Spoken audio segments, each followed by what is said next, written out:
Hello, sixth graders. We finished the previous video with asking this question, what is 26% of 400? And I want to introduce a word that is sometimes used in math, the word benchmark. I think it's a single compound word. And it comes from something like this. Picture a trade person, maybe a tailor. And the tailor's got big roll of fabric, and there's a long table, and the tailor rolls out the fabric on the table, or the bench, I should have said bench, and on the bench or table are marks, maybe a mark for 1 foot, 2 feet, 3 feet, 4 feet, and so on. The tailor can then cut the fabric to a particular length without having to get out a ruler all the time or a yardstick. The marks on the bench or the table. And maybe the tailor knows that he or she needs a little more than 3 feet. It doesn't really matter exactly, a little more than 3 feet. So you go to the benchmark, a little past the mark for 3 feet, and you make the cut. Well, in math, we use this word benchmark in a situation like this, and we use as benchmarks easy things that we can do mentally. We talked earlier about the fact that this has to be a little bit more than 100 because of the benchmark of 25% or 1/4. We can easily calculate mentally that 25%, which is 1/4 of 400, is 100. So we know immediately that this has to be greater than 100, but not by much, a little more than 100. So that's the idea of the benchmark.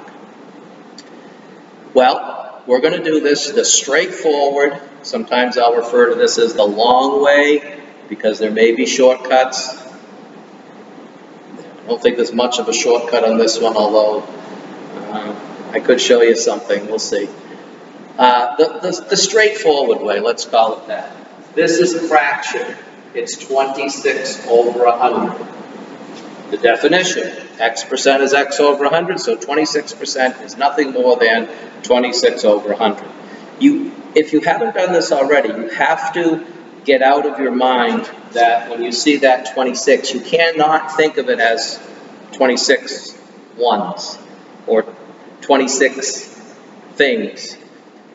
It's not a whole number. It looks like a whole number, but because of the symbolism, it's really the numerator of a fraction with 100 in the denominator, and of course that's much less than 1. Of this times 400 over 1. Now, 26 times 400 might require the multiplication algorithm, although I'd like to think you could do 4 times 26 mentally.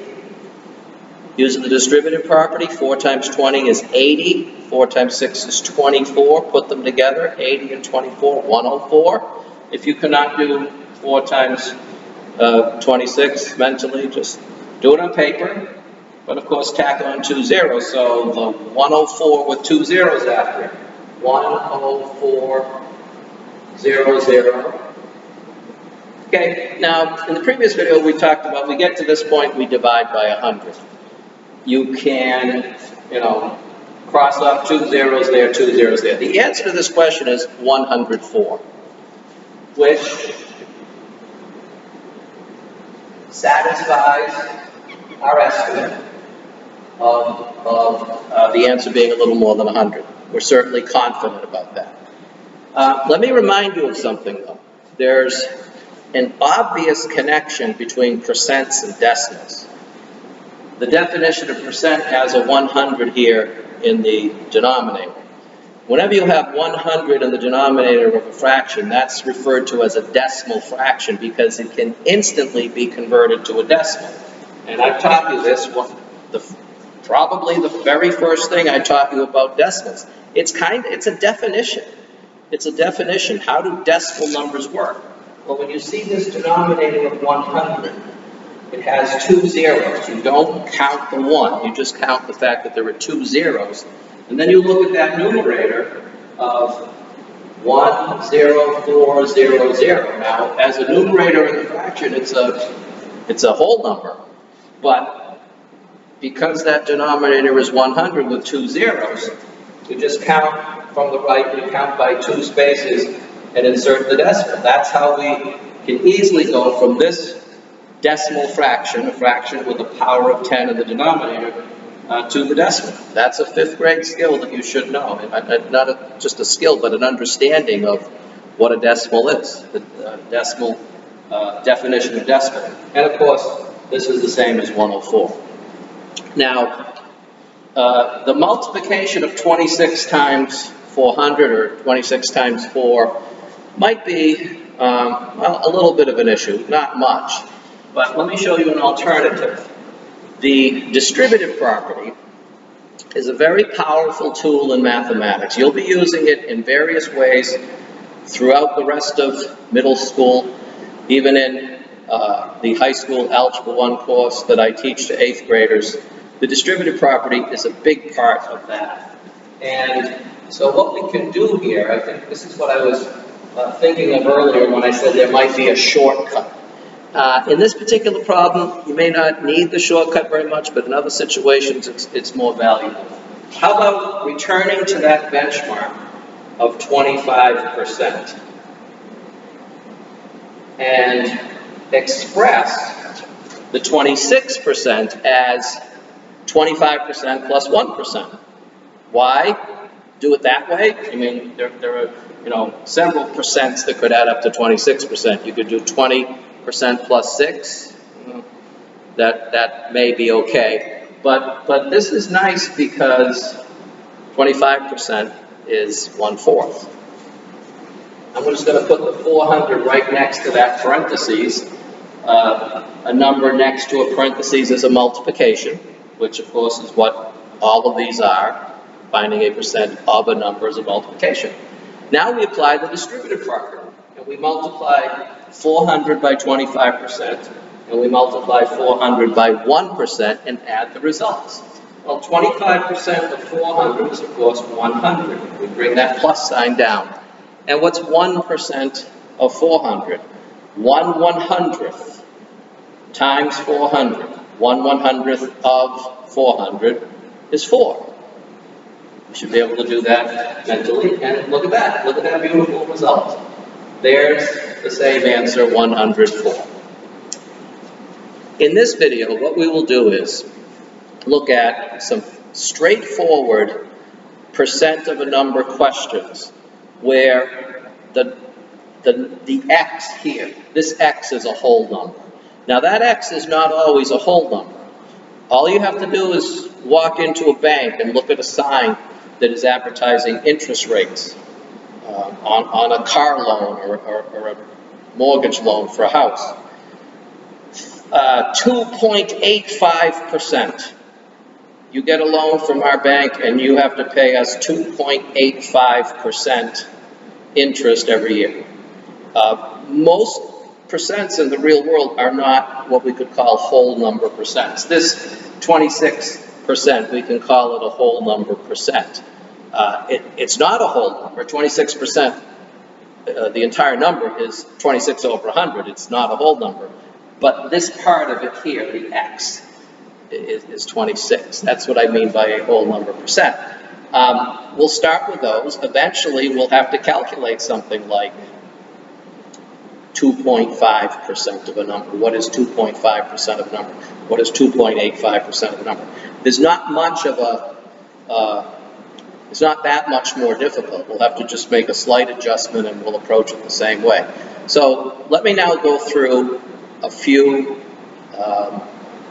what we could call whole number percent questions like this one. This is as good as any to go to next. What is 97% of 41? Perhaps the most obvious benchmark about percents is 100%. 100% is 1. If we were to ask here, what is 100% of 41? The answer is obviously 41. The entire 41, no more and no less. Well, we're asking what is 97% of 41? The answer needs to be a little less than 41. An easy benchmark sort of estimation question. And you might wonder, I just did, and I think I know the answer. And maybe the distributive property can I can explain why I kind of know the answer to this. It's based on the distributive property. You might wonder, well, if it's a little less than 41, what about 40? Is it more or less than 40? It's not crucial that you really know that, but it's an interesting sort of question, I think. The straightforward way to answer this question, what is 97% of 41, is simply, of course, 97% is just another name for 97 hundredths, by the definition, of this times 41 over 1. And once again, the denominator is 100, which is going to be very nice in simplifying our answer. We'll give the answer as a decimal, which will be very easy because of that denominator of 100. So now, the multiplication, 97 times 41, 97 times 41, 97, come over 1, 8, carry the 2, 38, 7, 7, carry the 1, 39, 3977. Okay, 3977.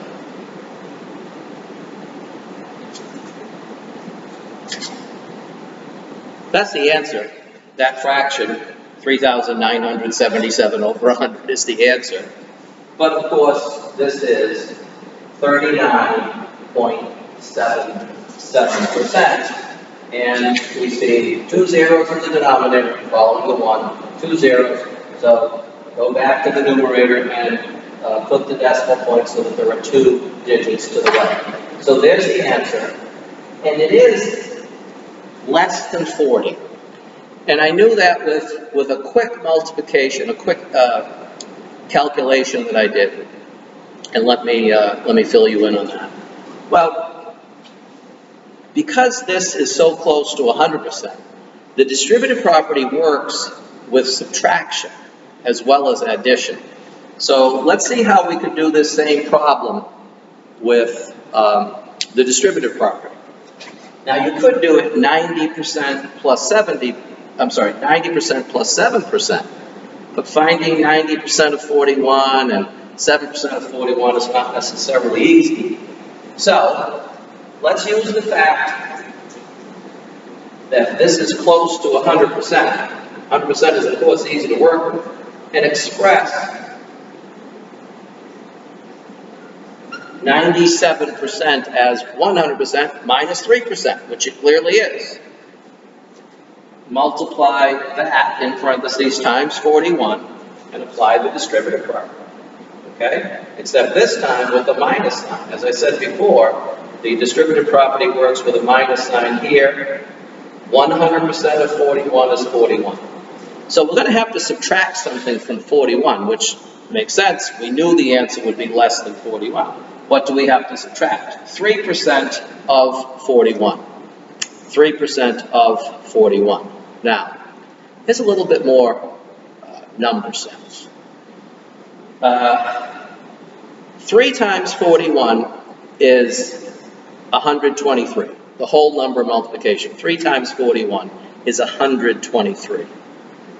Well, this is not really 3, it's really 3 over 100, right? And you can kind of do this mentally, right? 3 over 100 times 41. 3 times 41 is 123, and it's over 100. So 1.23. 1.23. Now don't worry if this seems like it's hard to do mentally. You know, as you grow older, it'll get easier. And I actually, when I said earlier I knew the answer was less than 40, I didn't really have it exactly. I just knew that when I did 3 times 4 is 12, I knew that 3% of 41 was going to be more than 1.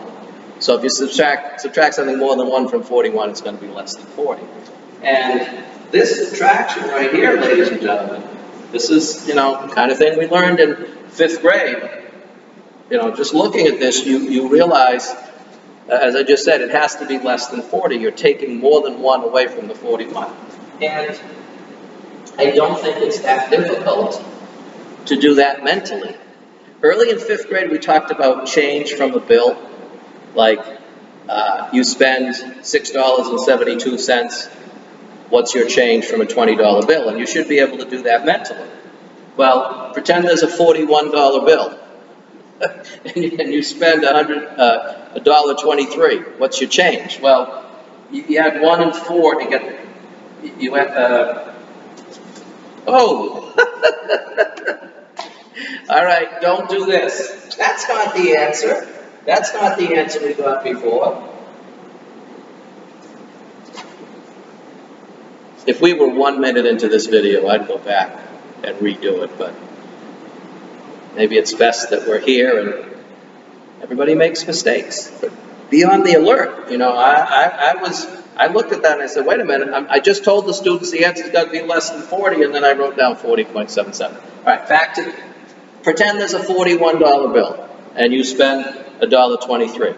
Well, you're not going to get back $40 because you spent more than $1. 41 minus 1 is 40, but you're subtracting more than 1.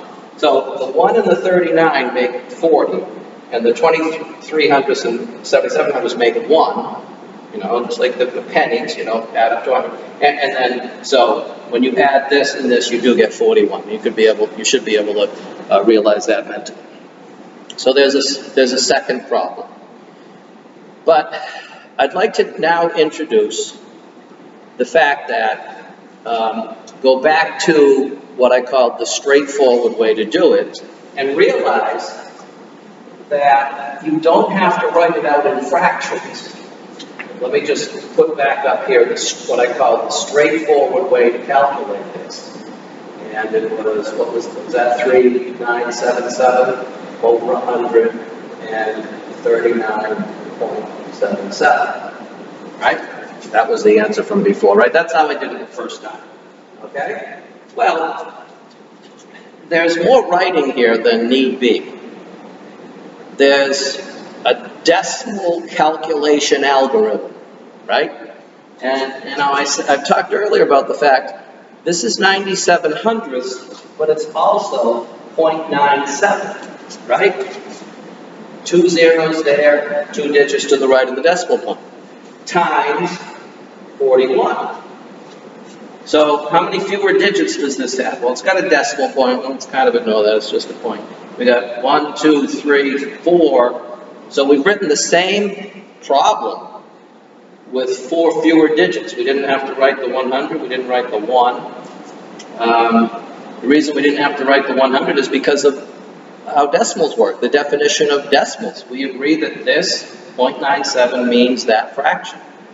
So now, what is the standard multiplication algorithm with decimals? Well, we'll do 41 times 0.97. Right? And if you recall earlier over here, I did 41 times 97, the 2 whole numbers. 97 times 41. I think I wrote it with the 97 on top of the 41 down here. Well, the decimal multiplication algorithm tells us to pretend those are 2 whole numbers, the same way they really were whole numbers here when we did it with the fractions. And so 7, 9, and then 1, take care of the 2, 38. This is just what I did before to get when you pretend these are 2 whole numbers, you would get 3,977. And but now you come here and you see 1, 2. There are no digits to the right of the decimal point in the 41, but there are 2 here. So you come down here, 1, 2, and insert the decimal point.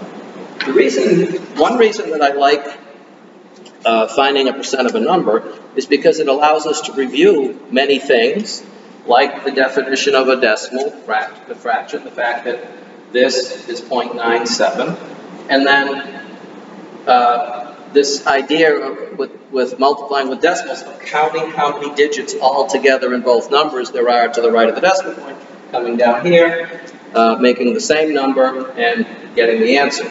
Now, why do we do this? Why do we count 1, 2, none here, or none down to this number, 1, 2, and 1, 2 here? Well, it's because of those 2 zeros. when you do 41 times 0.97, you're really doing this. But look at how much less writing there is. You just immediately realize 97% is 0.97, and that's all you have to do. You don't have to write out the fractions. It's important for me and for you to start this way, to realize the definition, x% is x over 100, so do the fraction multiplication. But, you know, one of the whole purposes of decimals is to simplify things. There's less writing. So hopefully you understand this 97% of 41 about as thoroughly as you can. We'll do one more. And I have to correct perhaps a misimpression that I left, false impression that I left with you in the first video. In the first video, we did a number of percents of 400, and I stopped at 100%. So here's the correction. Percents can be more than 100%. Now, not always. It depends on the situation. If I were to ask the question someday, it's a little before 8 a.m., and I look out on the class, and I ask the question, what percent of the class is present? It cannot be more than 100%. It's nice when it is 100%, when everybody's here, but it just doesn't make any sense to say that more than 100% of the class is present. I mean, if we got a new student the next day, you know, we go from, say, 30 students one day, 31 students the next day, and both days they're all there. Well, once that new student enters, the class is now 31, so it's still going to be 100% if everybody's there. We could ask the question, by what percent did the number of students in the class go up? And that is something we will ask, all right? But there are many situations in life where the percent cannot go higher than 100, but then there are also situations where it can. If a famous quarterback happens to wear number 12 for, let's say, the New England Patriots. Let's say it's number 12. I don't know who that might be. But let's say one year that quarterback threw 50 touchdown passes. And the next year, that's a lot, by the way. But I think this hypothetical number 12 for the New England Patriots could have perhaps done that. And then the next season throws 55 touchdown passes. Well, that 55 is more than 100% of the 50 that came before. And we often talk this way so that the 55 is more than 100% of the 50. And if you're an athlete, you want that. You want your production, the good numbers to go up from year to year. You want to be more, next year you want to be more than 100% of what you were this year. So I hope that explains it. It really is a real life thing, and we'll explore it. We'll look at examples where the percent of something can absolutely be more than 100%. So how about 121% of 121% of, well, did I use 41 before? All right, how about 41? Okay. An obvious benchmark for estimation, for number sense, what kind of an answer are we going to get? More than 41. 100% of 41 is 41. 121% of 41 is more than 41. Now, is it a lot more or is it a little more? That's vague. That's a vague question. What some people might consider a lot more, another person might say, no, that's not a lot more, that's just a little more. Or it's kind of in the middle. Well, I intentionally chose these numbers because, let me just see if I can get this right. We are expecting a number somewhere around or greater than, yes, definitely greater than 48. Definitely greater than 48. See if you can figure out how I came up with that. You can pause the video if you'd like. But here's how I did it.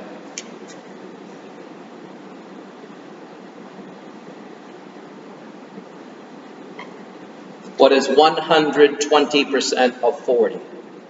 Now, because this is greater than this, and this is greater than this, the answer to the original question absolutely has to be greater than this. When you're multiplying two numbers and then you multiply two other numbers, both of these are smaller than up here. So the answer down here has to be smaller than this answer. And the answer down here is 48. 120% of 40 is 48. Let's use the distributive property. 100% plus 20% of or times 40. All right? 100% is an easy benchmark, perhaps the easiest. 100% of 40 is 40. We have to multiply 40 by 100%, multiply 40 by 20%, and then add those two together according to the distributive property, right?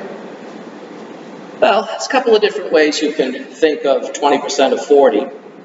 You can think of it as 0.20.